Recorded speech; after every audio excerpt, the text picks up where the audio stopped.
sentença e período. Então, olha, nos vídeos anteriores a gente viu a construção partindo de um motivo para uma ideia musical e a gente criou frases. A gente viu que uma ideia musical ela é gerada a partir da combinação de motivos. A gente viu que duas ideias musicais geram uma frase e agora o que a gente vai ver é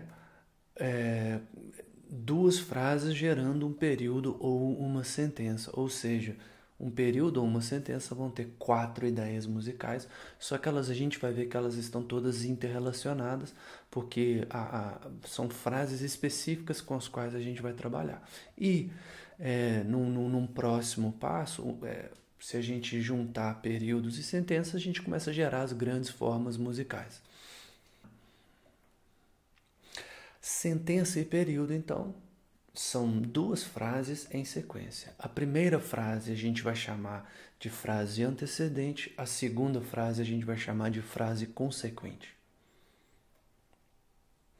Nós vamos começar com a sentença. A sentença, na frase antecedente, ou seja, a primeira frase da sentença, ela tem duas ideias, como a gente já viu, com funções bem claras. A primeira ideia, ou seja, a parte 1 da frase, ela apresenta o material melódico principal dessa peça. E a segunda parte vai confirmar. Como que ela confirma? Do jeito que a gente viu aquela construção de frase em que a gente tem a mesma ideia repetida sequencialmente, adaptada a novos acordes, a novas harmonias. Então, a frase antecedente de uma sentença tem duas ideias iguais. Aí o que acontece?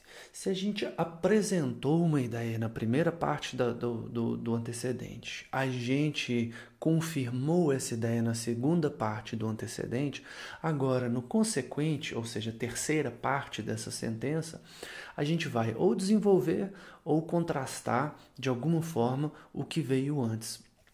Essa é a parte 3 da sentença. E depois disso, a gente tem uma ideia conclusiva. Assim, a gente sempre tem que concluir. E assim a gente cria uma sentença. Apresenta, confirma, desenvolve ou elabora ou contrasta e conclui. Aqui a gente tem, de novo, a Sonata 1 de Beethoven, que é talvez o exemplo mais conhecido e mais didático de uma sentença musical. A gente tem, no momento, a primeira ideia, os primeiros 2 compassos com aquele anacruse. A gente tem essa ideia aí. Então, a gente já sabe que tem um motivo identificador, que é o arpejo, um motivo introdutório, que é o anacruse, e o motivo conclusivo, que é aquela descidinha, né, do Lá bemol para o Fá. Então, se a gente tem uma sentença, qual que seria a próxima etapa? Confirmar essa ideia. Como que a gente confirma? A gente repete em novas harmonias. E é exatamente o que o Beethoven faz. Repara que ele tira o anacruse, ele já começa direto com o arpejo, só que agora na dominante. Chegando até a sétima da dominante, que é esse si bemol. Então, apresentou a ideia, confirmou. E agora a gente lembra que o que era a parte 3? Era um desenvolvimento, um contraste, alguma coisa, alguma elaboração. No caso de Beethoven, olha que interessante o que ele fez. A ideia tinha um motivo introdutório, motivo identificador e um motivo conclusivo. O motivo conclusivo era... O que ele fez? Ele tirou o motivo identificador e repetiu o motivo conclusivo em sequência da primeira parte e da segunda. Então ele só faz. E outra coisa, ele resume o motivo identificador, que era um arpejo, com uma apogiatura. Então essa apogiatura, de certa forma, remete àquele arpejo que não aparece mais e ele só toca o motivo conclusivo. Depois o motivo conclusivo na dominante. E aí depois o que ele fez? Então ele apresentou, confirmou, desenvolveu E agora concluiu. Como que ele conclui? Ele faz um movimento descendente, 5, 4, 3, 2, 1, 7, melodicamente. 5, 4, 3, 2, 1. Esse 1 vira uma apogiatura e resolve na sensível porque ele quer terminar essa frase da dominante. A estrutura é tônica, dominante, tônica, dominante, tônica, dominante. A gente termina da dominante.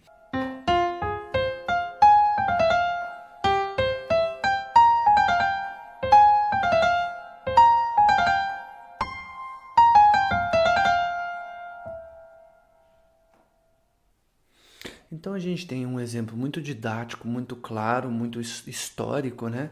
É uma sonata marcante, uma sonata referência na história da música e é um exemplo didático de uma sentença musical, de um tema que é construído a partir de uma sentença musical. Agora o que a gente vai ver? A gente vai ver outros exemplos de sentença. E um exemplo muito claro é o exemplo de Asa Branca de Luiz Gonzaga. A gente tem aí, olha só.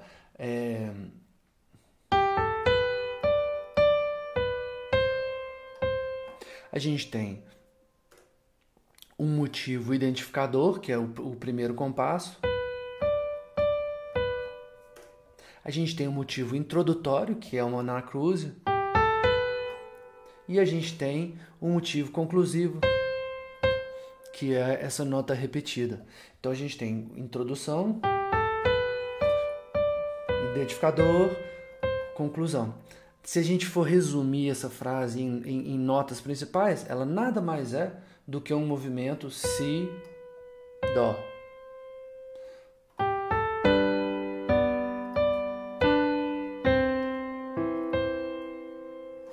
Tem esse movimento aí. Só isso, essa primeira parte. E agora, se isso é de fato uma sentença, o que aconteceria? A gente repetiria essa ideia musical, com algumas adaptações, modificações harmônicas. É exatamente o que acontece. O Luiz Gonzaga, se a gente, ele começa, a primeira frase, ela começa no 1 e vai para o 4. Aí agora a gente começa de novo no 1.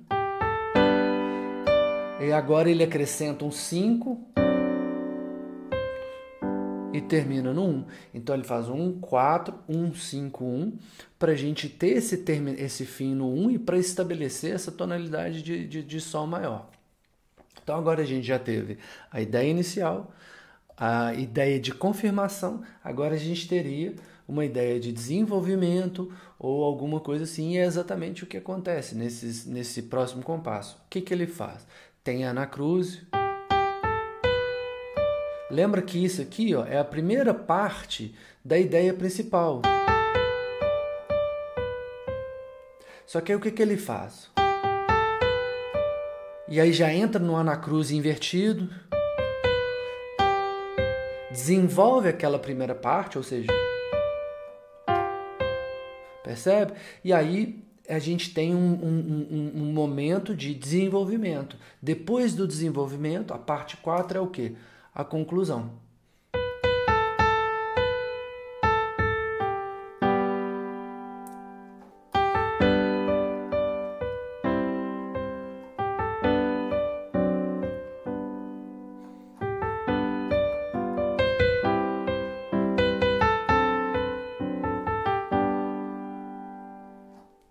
Então a gente tem aí uma sentença muito bem construída, muito clara.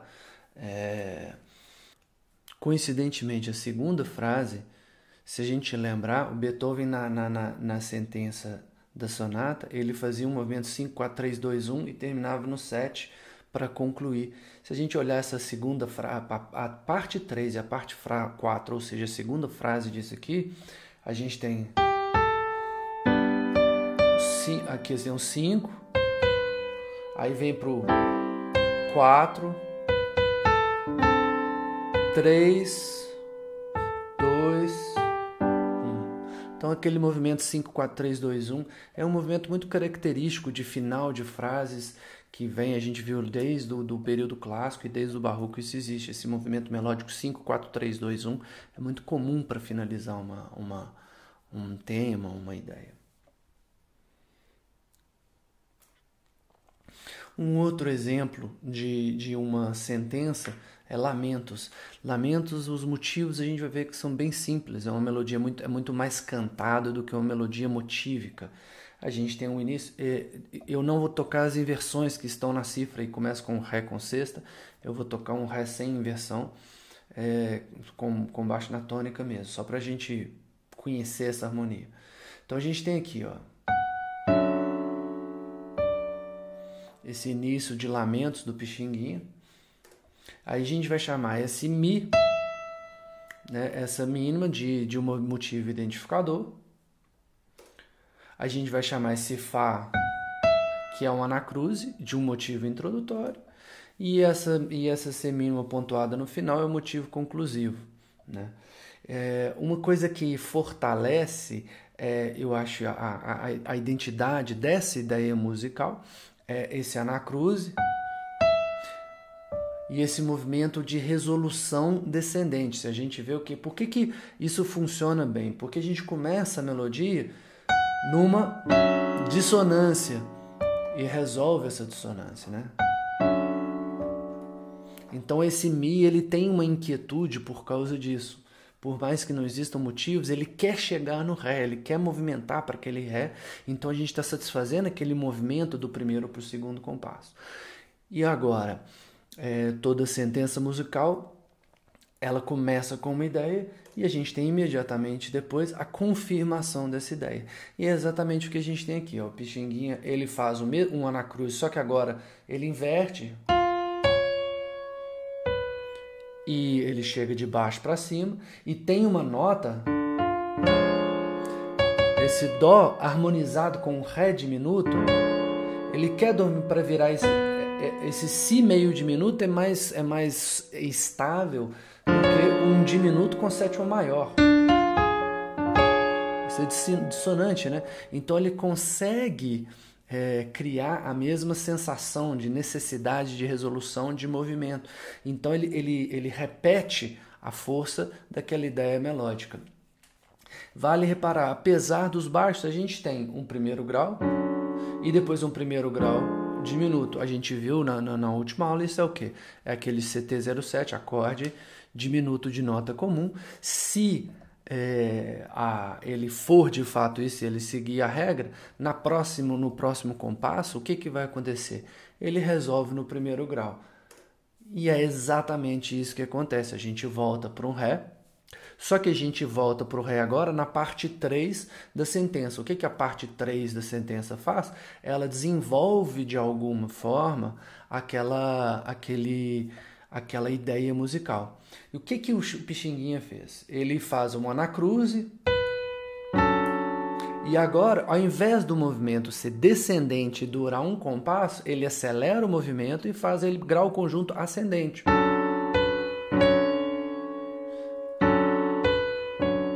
Então ele mudou a sensação, ele aumentou o ritmo melódico, né? Mudou a direção. Então é o que? É um desenvolvimento, é uma elaboração, é um contraste em relação ao que veio antes, exatamente o que a gente espera de uma parte 3 de um tema.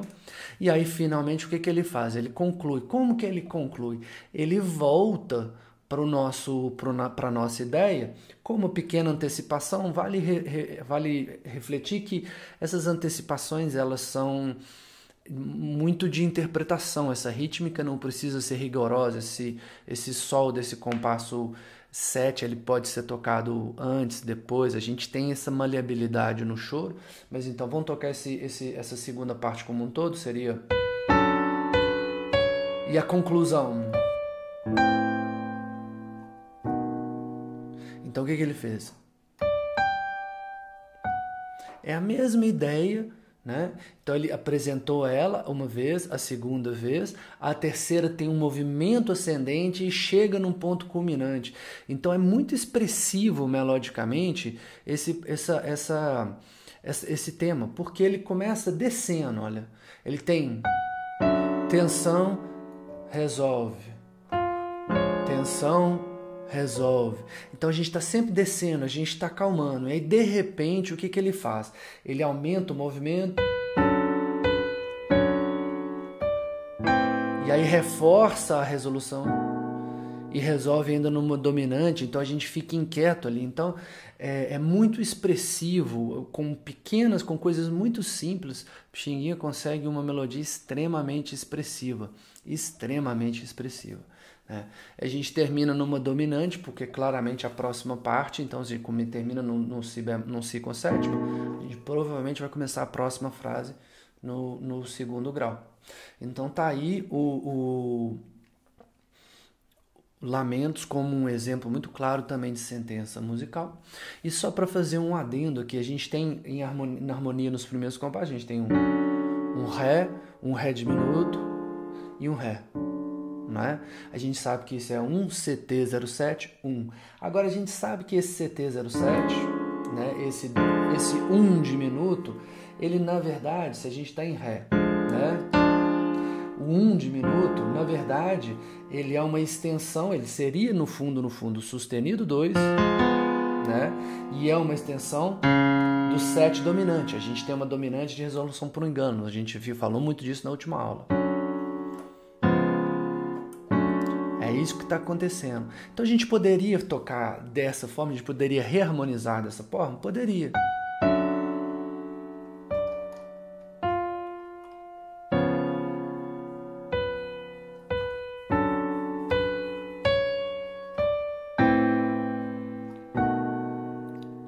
Então o que eu fiz? No lugar do Ré diminuto, eu coloquei que na verdade é um Fá diminuto né, um Fá diminuto, não um Ré diminuto. Na verdade seria um Mi sustenido diminuto, desculpa. Então o que eu poderia fazer? Eu coloquei a dominante que anda de mão dada com aquele diminuto, que é o Dó sustenido. Agora, a gente viu na semana passada a interpolação de subdominante secundária. A gente tem esse Dó sustenido como uma dominante. Dó, ele seria a dominante, no caso, de Fá, né, de Fá menor. Fá sustenido menor. Terceiro grau, 7, resolvendo no 3. Se a gente quer interpolar a subdominante, a gente vai interpolar o 2 do Fá. Quem que seria o 2 do Fá? O Sol sustenido meio diminuto. Então, a gente poderia reharmonizar essa segunda parte com o Sol sustenido meio diminuto, um Dó 7, Dó sustenido 7? Poderia.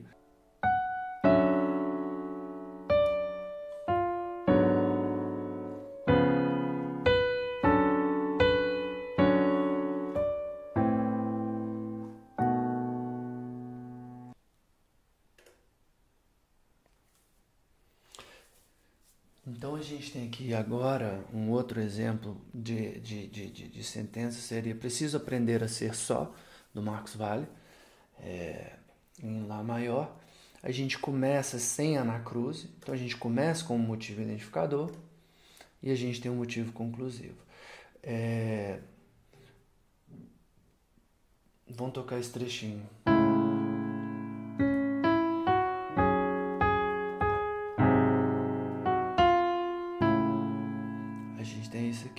Repara que a gente retorna para esse Mi ali, e ele não está sendo, esse retorno, eu não classifiquei ele como motivo conclusivo, porque ele não é. A primeira parte, a ideia real é essa aqui, ó.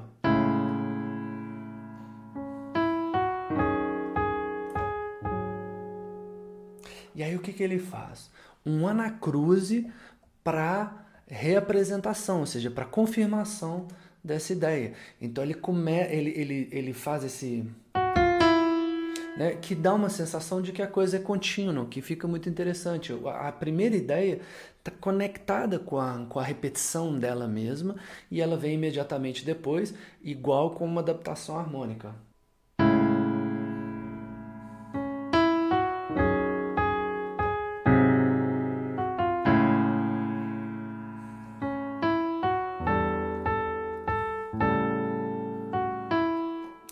Termina querendo alguma continuação. É a mesma ideia. Repara que essa repetição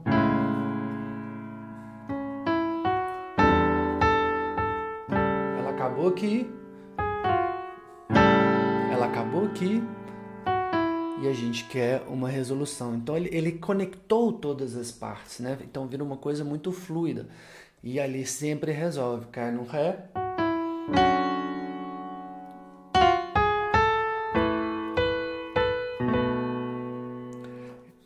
A parte 3, na verdade, ele só transpôs, ele manteve a mesma ideia, não modificou muita coisa. Então a parte 3 ficou igual às outras. Tem problema? Não tem problema nenhum. E aí o que ele faz depois? Ele conclui essa ideia. Então, parte 1 apresenta, parte 2 confirma, parte 3 modula. A gente pode dizer que essa modulação seria uma espécie de movimento, né? As duas primeiras apresentações estão na tônica, né? Com a melodia está na quinta, mas harmonizada na tônica, e aí de repente a repetição, o desenvolvimento vem com ela na subdominante em Ré maior.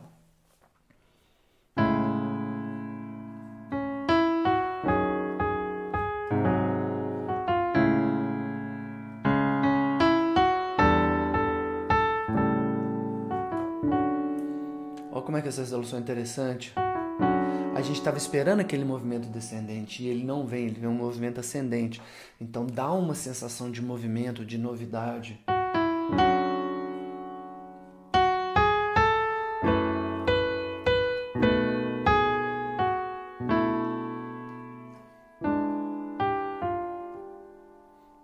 E aí vai para algum outro lugar, a gente viu que tem uma melodia finalizando ali numa nona aumentada e numa nona bemol, que é algo pouco usual, mas isso não vem ao caso no momento, a gente não está trabalhando muito essas extensões. Então tá aí mais um exemplo de uma sentença um pouco diferente, as repetições. O que ela tem diferente? As repetições da primeira parte com a segunda parte são muito próximas. A segunda, o motivo conclusivo que é modificado, e há uma modulação para a parte 3, onde teria um movimento. Essa parte 3 vem na região da subdominante e depois a gente continua. A música está indo para claramente explorando algumas dissonâncias, terminando nessa nona aumentada.